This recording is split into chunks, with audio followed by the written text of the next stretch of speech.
300 to 500 migrant men, undocumented, are brought from an army barracks into this small town centre every week. The history, if I'm right, is that there's an army base here where they've put 800 migrants in. The local council tried to fight the Home Office. There was a 3-year battle, 3 judicial reviews.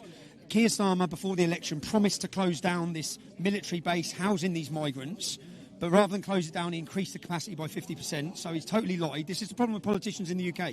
So what happens is the Home Office has a contract with Clear Springs, who manage the base, and they provide a bus service by Foster and Hartley, who bus the migrants into the town.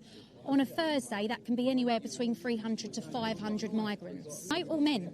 So 300 to 500 migrant men, undocumented, are brought from an army barracks into this small town centre every week. Has there been any instance of harassment, sexual harassment, with regards to young girls, women in this town from these migrants? Yes, so there's a few establishments that are open after 5 p.m. in the evenings, and we've had migrants go into the window, the girls alone working, blowing kisses, banging on the window. During the day there was a schoolgirl walking and they were harassing her, so one of the ladies in the shop went out and they said to the migrant, leave her alone. It was a Somalian man, he was very intimidating. Obviously recently there was a sexual assault of a nurse. Now this nurse was treating a migrant in intensive care, okay? And he sexually assaulted her? Sexually assaulted her. He's got caught on the 16th of February, Chelmsford Magistrates. So we're not talking about rumours anymore. We're talking about a case where a migrant from the local army barracks has now sexually assaulted an emergency worker. Yeah. And he not just did that, he exposed himself outside the front of the hospital